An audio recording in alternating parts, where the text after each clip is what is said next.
Most people remember these classic shows as massive productions that defined television greatness. But here is the uncomfortable truth. Many of them were built on surprisingly tight budgets and clever shortcuts. What looked rich was often carefully staged illusion. And once you see how cheaply these worlds were created, nostalgia starts to feel slightly deceptive and far more fascinating. Number 15.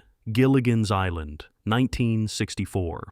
You remember a deserted island that felt vast, endless beaches, thick jungle, a world so convincing it felt like survival itself was real. But here's the illusion that breaks everything. That entire island was mostly a studio backlot at CBS. The lagoon you saw again and again was reused from other productions. The same 3 or 4 areas were redressed to look like entirely new parts of the island. Even the ocean you believed in was often nothing more than controlled water tanks and clever camera angles. The storms looked massive. In reality, they were created using wind machines and basic sound effects that today would feel almost amateur. The castaways never truly traveled anywhere. Production rarely left Los Angeles. The magic came from tight framing and forced perspective. What looked like isolation was actually a carefully boxed-in environment surrounded by crew members lighting every shot. And that is the truth behind the nostalgia. What felt like an expensive survival epic was actually one of the most cost-controlled sitcoms of its era.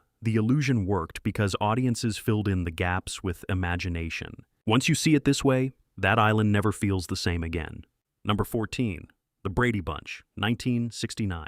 Imagine a perfect suburban home, spacious rooms, bright colors, a house that felt almost luxurious for its time. But look closer and the illusion starts to crack. That iconic Brady house was not even fully real. The exterior you saw in every episode was a real house, but the interior was completely separate, built inside a studio, and far smaller than it appeared on screen. The famous staircase area that felt central to the home was designed purely for camera movement, not realism. Bedrooms were rearranged depending on shooting needs. Walls could be removed at any moment. Even the backyard where so many family moments happened was nothing more than a controlled set. Lighting replaced sunlight, artificial grass replaced reality. Every inch was optimized for efficiency, not authenticity. The show relied heavily on bright paint and simple props to create the illusion of a full, lively home. But behind the scenes, it was one of the most economically designed sitcom environments of its time. What you remember as a dream house was actually a carefully engineered illusion built to save money.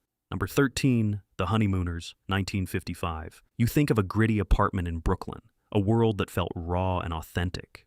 Working-class life captured with brutal honesty. But the truth behind it is almost shocking. That entire apartment was built on a minimal stage setup, barely any decoration, almost no set variation. One main room carried the entire show. The kitchen area was small, the bedroom was rarely seen, and yet it never felt limited. Why? Because the show relied on performance instead of production value. Jackie Gleason dominated the screen so completely that you never questioned the environment. His energy filled the emptiness. The same walls, the same furniture, episode after episode. There were no expensive location shoots, no elaborate camera tricks. Most scenes were filmed with simple multi-camera setups in front of a live audience. It was closer to stage theater than television spectacle. And yet it became legendary. Because sometimes the cheapest productions create the strongest impact, not through visuals, but through presence. That tiny apartment you remember as a full world was actually one of the most stripped-down sets in television history. Number 12, Happy Days, 1974.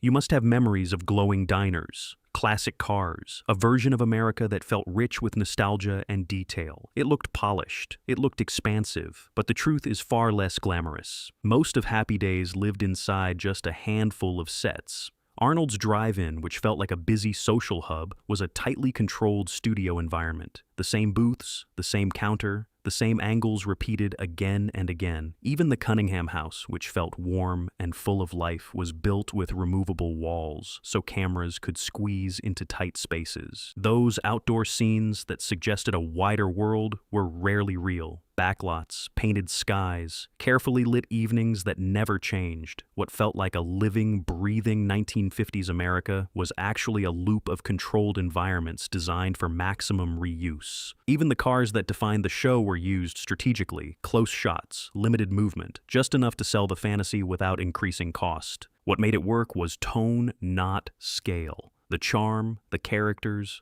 the rhythm of simple storytelling. What you remember as a rich, nostalgic world was actually one of television's most efficient productions, hiding behind style. Number 11, The Flintstones, 1960. You think of a full prehistoric world. Dinosaurs everywhere, wild inventions, a universe bursting with creativity. It felt limitless, but behind that imagination was a brutally tight budget. The Flintstones reused animation constantly. Characters running were often looped cycles repeated frame after frame. Backgrounds slid behind them instead of being redrawn. Entire scenes were built around minimal movement. Sometimes only the mouth moved while the rest of the characters stayed still. Why? Because animation was expensive, and this show needed to produce episodes quickly and cheaply. Even the creative dinosaur appliances were used again and again with slight variations. The same concepts recycled, the same jokes repackaged visually. But here is the genius. The writing and voice acting carried everything. Alan Reed and the cast gave life to static images. Humor filled the gaps that animation could not. So while it looked like a massive animated universe, it was actually one of the most cleverly cost-cut cartoons ever made. What you remember as a vibrant world was built on repetition and smart shortcuts. Number 10, Bewitched, 1964. You remember magic everywhere, objects moving on their own, spells transforming reality, a world that felt expensive because it broke the rules of physics. But the reality behind the magic is surprisingly simple. Most of those magical effects were practical tricks. Quick cuts, hidden wires, reverse footage, doors opening between edits, items swapped out mid-frame. What felt like complex visual effects were actually basic camera techniques used with precision. The house itself was reused constantly. Living room, kitchen, bedroom, rearranged slightly, redressed when needed, but always the same core structure. Even the outdoor world was barely explored. The show stayed indoors where costs were controlled. Elizabeth Montgomery made it believable. Her performance sold every illusion. The iconic nose twitch became the effect itself. No budget required. The truth is this: the magic you remember was not expensive. It was clever. What felt like a high-concept fantasy series was actually built on some of the simplest tricks in television history, and that is exactly why it worked so well. Number 9, The Andy Griffith Show, 1960. You remember a peaceful southern town that felt wide open and real. Dirt roads, front porches, a community that seemed to stretch beyond the frame. But the truth behind Mayberry is far smaller than your memory allows. Most of that town existed on a compact backlot. A single main street was redressed again and again to suggest different parts of Mayberry. The courthouse set where so many scenes unfolded was reused endlessly. Same desk, same jail cell, same angles. It became the emotional center because it was the most economical place to shoot. Outdoor scenes felt natural, yet many were carefully controlled spaces with minimal depth. Trees were positioned to block the edges of the set. Camera framing avoided showing how little actually existed beyond the immediate area. What looked like a full town was often just a few connected facades. Even large gatherings were staged with limited extras. Clever blocking made small crowds feel bigger. Conversations replaced spectacle. Dialogue carried the weight that production design did not. Andy Griffith anchored everything with calm authority. His presence made the world feel complete even when the set was not. What you remember as a sprawling small town was actually one of the most tightly controlled and cost-efficient environments in television history.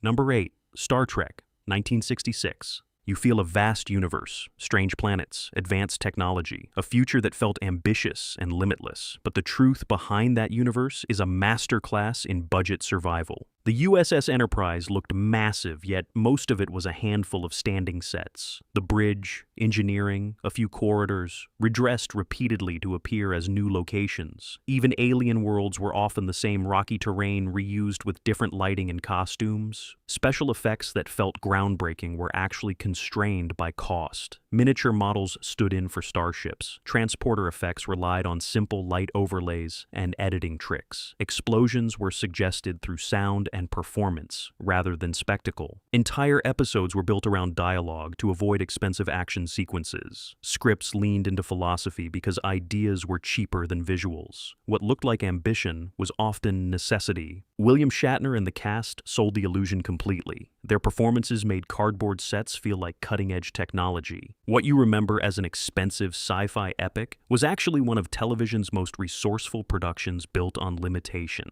And somehow those limitations became its greatest strength. Number 7. Three's Company, 1977. You remember constant chaos inside a lively apartment. Doors slamming, characters running, a world that felt busy and full. But behind that energy was an extremely controlled setup designed to keep costs low. Almost every episode unfolded inside the same apartment set. Living room, kitchen, bedroom entrances, that was the entire playground. The illusion of variety came from how the actors moved through space, not from new environments. Scenes were staged like theater. Multi-camera setups captured everything in real time. Little need for expensive retakes or complex editing. Timing replaced production value. The humor depended on precision, not scale. Even secondary locations like the Regal Beagle Bar were reused heavily. Same layout, same lighting, slight changes to suggest difference, but never enough to increase cost. John Ritter carried the physical comedy with relentless energy. His movement made the space feel larger than it was. What you remember as a fast-moving world of endless situations was actually built on one of the smallest and most efficient sitcom frameworks ever created. And that simplicity is exactly what made it explode with life. Number 6. The Dick Van Dyke Show, 1961. At first glance, this feels like a polished slice of suburban life mixed with a bustling television workplace. 2 worlds, 2 identities, one at home and one inside a writer's room that looks alive with creative chaos. But the reality behind it is far more contained. Most of the show operated on just a few core sets. The Petrie living room carried a massive portion of the narrative. The office where Rob worked was another fixed environment reused endlessly. That illusion of a busy television production space came from dialogue and blocking, not scale. Writers moved across the same floor again and again, while camera angles disguised repetition. Even the sense of movement between home and work was created through editing rather than actual expansion of the world. There were no sprawling locations, no expensive set changes, just efficient transitions and strong performances. Dick Van Dyke made every fall and every gesture feel dynamic enough to distract from the limited surroundings. Physical comedy replaced production value. Timing replaced spectacle. What feels like a layered and expansive sitcom is actually one of the most tightly structured productions of its era, a show that proved creativity can outshine cost when every inch of space is used with precision. Number 5. All in the Family, 1971. This show feels heavy, real, almost confrontational in its presence. Conversations unfold like battles. Emotions fill the room so completely that the environment itself seems to expand. But the truth is, the world rarely extended beyond a single space. Nearly everything happened inside the bunker living room. The same chairs, the same layout, the same walls closing in around every argument. That limitation was not accidental. It was strategic. Keeping the action in one place allowed the show to focus entirely on dialogue without the need for expensive set changes. Filmed in front of a live audience with a multi-camera setup, the production leaned into simplicity. No elaborate visual tricks, no shifting locations, just raw interaction between characters. Carroll O'Connor carried the weight of the show through performance alone. His presence turned a small room into a stage for cultural conflict. What feels like a massive social statement played out across a wide world was actually built inside a single controlled environment. A reminder that intensity does not require scale. It requires focus. Number 4. Batman, 1966. Bright colors, wild villains, action that feels larger than life. Everything about this show screams spectacle, but behind the exaggerated style is one of the most cleverly economical productions ever put on television. Fight scenes that look explosive were often repetitive choreography shot from different angles. The famous on-screen sound effects like POW and BAM were added to enhance impact without increasing cost. Instead of expensive stunts, the show leaned into visual style to sell intensity. Gotham City itself was mostly a collection of reused sets. The Batcave, Commissioner Gordon's office, villain hideouts that were redressed versions of the same space. Even the dramatic climbing scenes were achieved with simple camera rotation tricks rather than real vertical movement. Adam West delivered every line with deliberate seriousness, which made the absurd visuals feel intentional rather than cheap. What appears to be a high-energy action series filled with variety is actually a masterclass in doing more with less. Style became the disguise, humor became the shield, and behind all that color, the budget stayed surprisingly small. Number 3. The Mary Tyler Moore Show, 1970. A newsroom that feels alive. Busy desks, phones ringing, conversations overlapping like a real working environment. The illusion suggests scale and constant motion, but step behind the curtain and the structure is far tighter than it appears. Most of the action revolved around two primary sets, Mary's apartment and the WJM newsroom. That sense of a larger media operation came from how those spaces were staged, not from actual size. The newsroom floor was compact. Desks were arranged carefully to allow camera movement while maintaining the illusion of depth. Background extras repeated across episodes, the same people walking behind the same desks, giving the impression of a full staff. Mary's apartment, which felt warm and expansive, was also a controlled build. Walls shifted, angles changed, but it was always the same contained environment dressed to feel bigger than it was. Even exterior moments were rare and often simulated. Mary Tyler Moore carried the emotional weight that made these spaces feel complete. Her performance turned limited sets into a believable life. What looks like a vibrant workplace and a fully realized city life is actually one of television's most efficient uses of space, a production that relied on human energy rather than expensive expansion. Number 2, The Twilight Zone, 1959. Endless realities, different worlds every episode. Stories that feel visually unique and conceptually massive. It gives the impression of a show with limitless resources.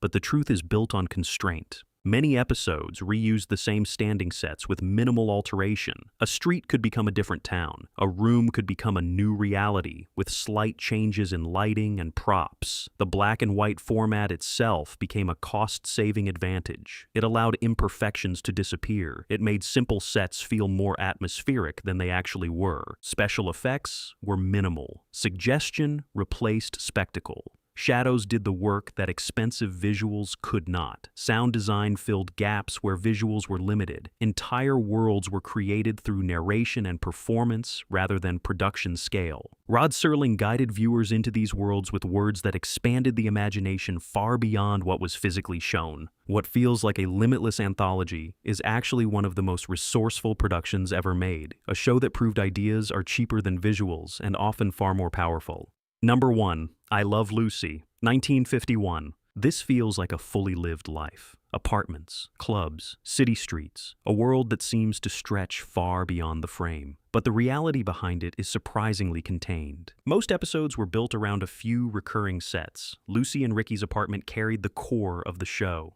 The nightclub appeared frequently, but was limited in scope. Scenes that felt like they expanded into the city were often implied rather than shown. Filming in front of a live audience shaped everything. Multi-camera setups reduced the need for complex retakes or expensive location work. Timing became the priority. Precision replaced scale. What mattered was performance, not environment. Lucille Ball transformed small spaces into unforgettable moments. Her physical comedy created a sense of chaos that made the world feel bigger than it was. The truth is this: one of the most iconic shows in television history operated within tight constraints. Limited sets, controlled environments, minimal expansion. What feels like a massive production in memory was actually built on simplicity executed perfectly. And that is exactly why it still feels larger than life. So next time you revisit these classics, remember this: what felt grand was often brilliantly economical. That does not diminish their legacy. It proves something far more powerful. Great television was never about money. It was about creativity that made small worlds feel unforgettable and somehow larger than reality itself.